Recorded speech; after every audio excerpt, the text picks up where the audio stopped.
Kaluluwa. Maligayang pagbabalik sa channel, kaibigan. Ang pagpili ng makakasama sa bahay ay napakahalagang desisyon at kadalasan kung masyado itong maganda para maging totoo, ay malamang hindi ito totoo.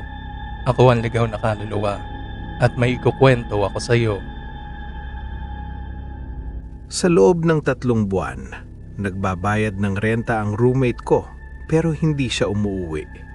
Parang ito na ang pinakamagandang house share na naranasan ko. Palaging sugal ang paghahanap ng makakasama sa bahay sa lungsod na ito. Mga desperadong ad at 10 minutong pakikipagkita sa mga estranghero, sinusubukang magpasya kung mapagkakatiwalaan mo ba silang tumira sa bahay mo. Noong magtapos ang huli kong arrangement, dahil sinubukan ng dati kong roommate na mag-install ng home podcast studio sa gitna ng sala 3:00 ng madaling araw, ang gusto ko na lang ay isang simpleng setup. Isang taong nagbabayad ng renta sa oras at halos hindi nakakaabala.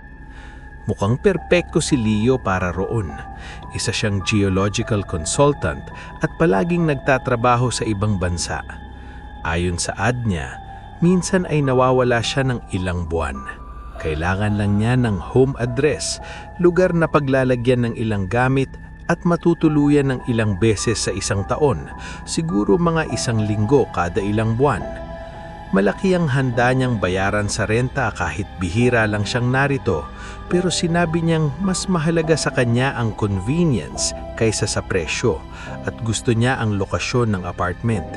1 beses lang kami nagkita sa isang coffee shop. Normal siya, magalang, malinis ang itsura, matatag ang pakikipagkamay. Pagkatapos naming magkape, nailipat na niya ang 3 buwang renta kasama ang security deposit. Aalis na raw siya papuntang South America kinabukasan at hindi babalik sa loob ng 3 buwan.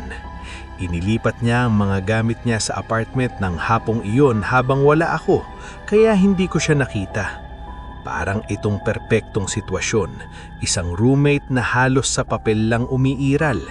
Sa loob ng 2 buwan, ganun nga, tahimik at payapa ang apartment. Parang akin lang ang buong lugar, mas mura lang. Pagkatapos, may maliliit na bagay na nagsimulang mangyari.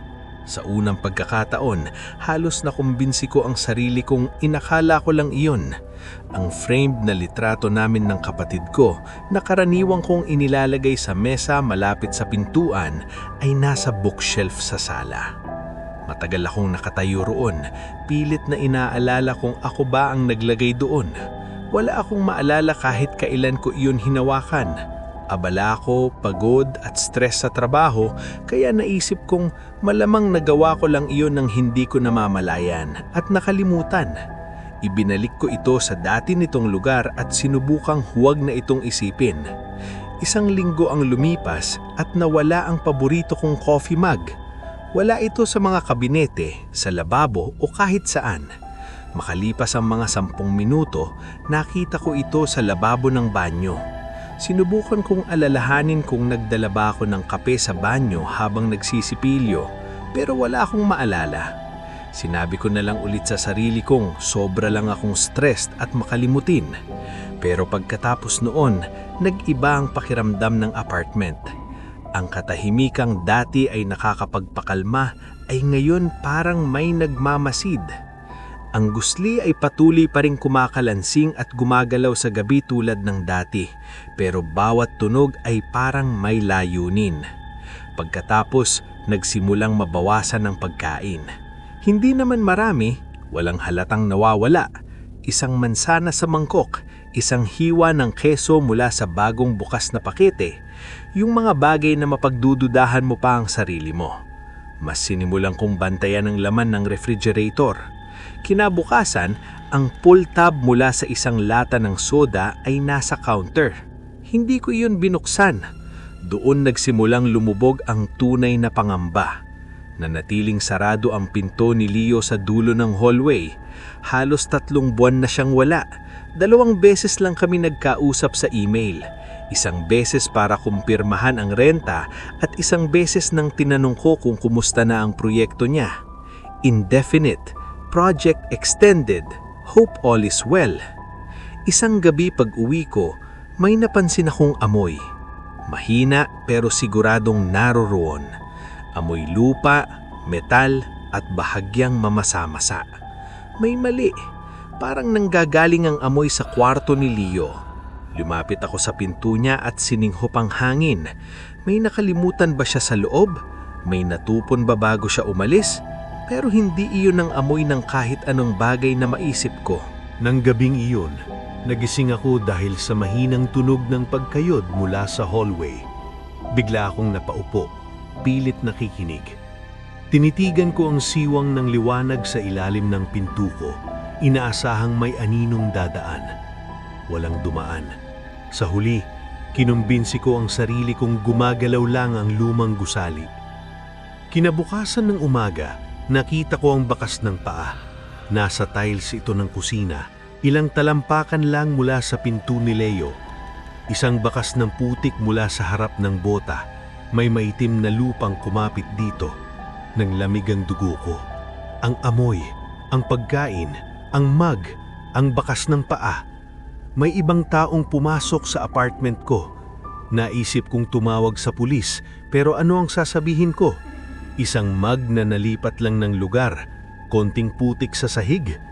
Alam ko na kung ano ang magiging sagot nila. Sa sumunod na linggo, napapatalon ako sa bawat tunog. Naglalagay ako ng upuan laban sa pinto ng kwarto ko tuwing gabi. Hindi ko malaman kung alin ang mas nakakatakot na isipin, na may kasama ako sa apartment o natuluyan na akong nababaliw. Pero nung nakaraang Martes ng gabi, pag-uwi ko, napansin kong nakaawang ang pinto ni Leo. Ilang buwan na itong hindi nabubuksan. Tumayo lang ako sa may pasukan, hindi makagalaw. Leo, walang sagot. Leo, nandito ka ba? Wala pa rin. Nanginginig ang mga kamay ko habang naglalakad ako pababa ng hallway. Itinulak ko pa ang pinto at kinapa ang switch ng ilaw.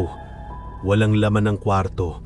Walang kama, walang aparador, walang mga kahon o kahit anong gamit. Wala. Para bang walang sino mang tumira roon kahit kailan. Ang taning nakita ko lang ay isang Polaroid na litrato na nakadikit sa dingding sa tapat, kapantay ng mata. Lumapit ako at tinanggal iyon sa dingding. Ako iyon, natutulog sa sarili kong kama, kinunan mula sa paanan ng kutsyon.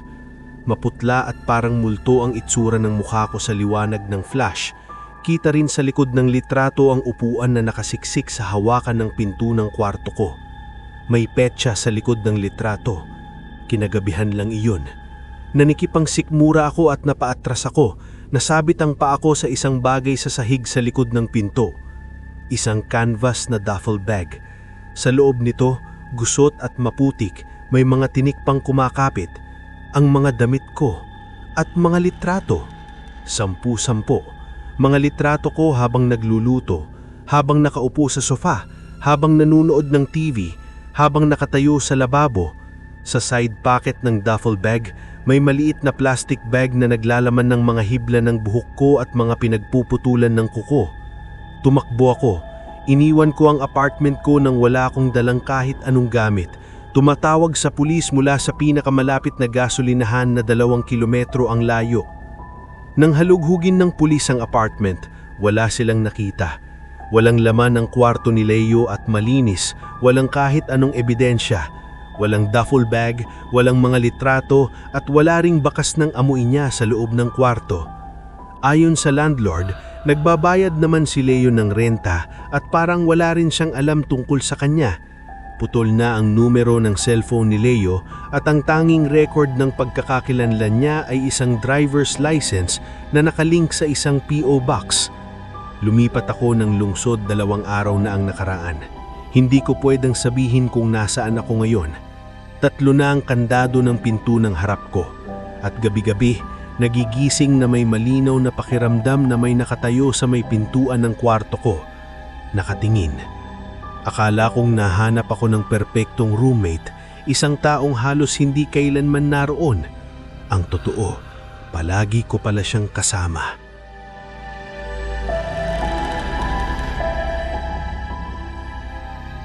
Maraming salamat sa pakikinig, kaibigan. Kung nagustuhan mo ang storya natin ngayong gabi, pwede mo bang bigyan ng like ang video na ito? At kung talagang kinalabutan ka, siguraduhin mag-subscribe para sa mas marami pang kwento galing sa ligaw na kaluluwa.